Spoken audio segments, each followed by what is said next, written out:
Is it better to cooperate or to stab each other in the back? When does cooperation actually pay off? This is one of the most fundamental questions of human interaction, and it's a question that Robert Axelrod explores in his seminal book, The Evolution of Cooperation. What he found might surprise you. It turns out that cooperation is not just a nice idea, it can be a winning strategy.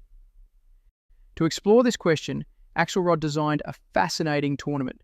He invited game theorists from all over the world to submit strategies for a game called the Iterated Prisoner's Dilemma. Imagine two partners in crime, captured by the police and held in separate cells. They can't communicate. The police offer each of them a deal. If one snitches on the other, defects, and the other stays silent, cooperates, the snitch goes free and the silent one gets a long prison sentence. If they both snitch, they both get a medium sentence. If they both stay silent, they both get a short sentence. Now, what makes this interesting is that the game is played not just once, but over and over again. This is the iterated part of the prisoner's dilemma. And this changes everything. The shadow of the future looms large. The fact that you will meet the other person again makes you think twice about stabbing them in the back, because what you do now will have consequences later. The future is not irrelevant. And this is not just true in game theory, it's true in life. So what is the best strategy in this iterated game of life? Axelrod's tournament provided a surprising answer. The winning strategy was a very simple one, submitted by a psychologist and game theorist named Anatole Rappaport. It was called tit for tat. And it worked like this. On the first move, it cooperated. After that, it simply copied the other player's previous move. If the other player cooperated, it cooperated. If the other player defected, it defected. Tit for tat is, in a way, the golden rule. It's nice in the sense that it's never the first to defect, but it's also tough because it immediately punishes defection. And it's forgiving because as soon as the other player starts cooperating again, it's willing to let bygones be bygones and cooperate too. It's a strategy that is both kind and firm, and in Axelrod's tournament, it beat all the other, much more complex and seemingly clever strategies. This brings us to a crucial point, one that forces us to rethink what it even means to win. Our usual understanding of victory is that for someone to win, someone else must lose. But Axelrod's findings suggest something profound. The iterated prisoner's dilemma is not a zero-sum game, and by extension, neither are our lives. A zero-sum game is where the pie is fixed. One person's gain is exactly another person's loss. But most of life isn't like that.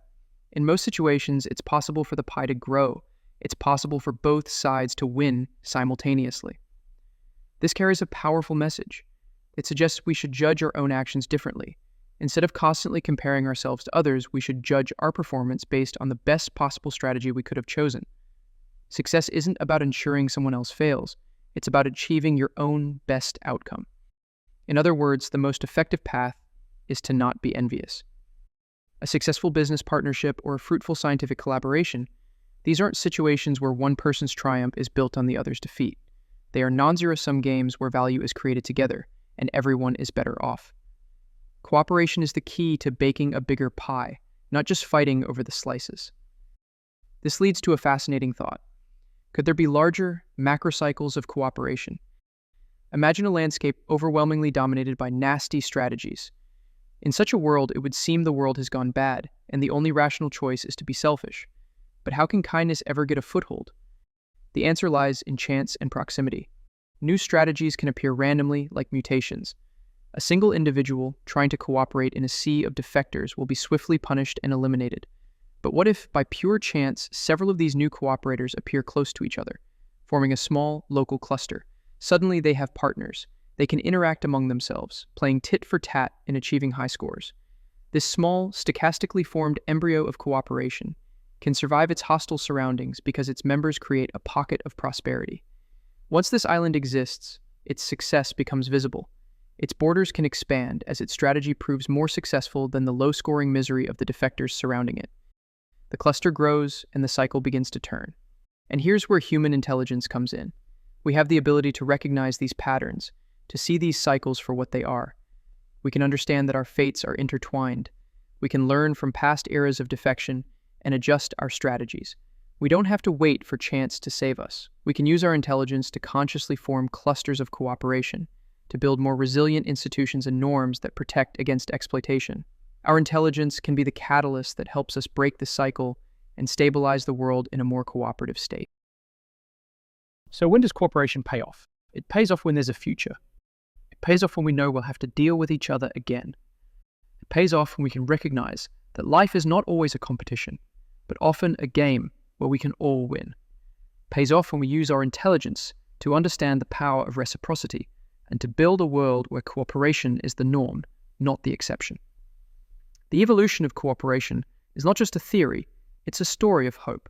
It's a story that tells us that even when the world seems caught in a downward spiral, the seeds of a better future can emerge from anywhere, at any time, starting with just a few.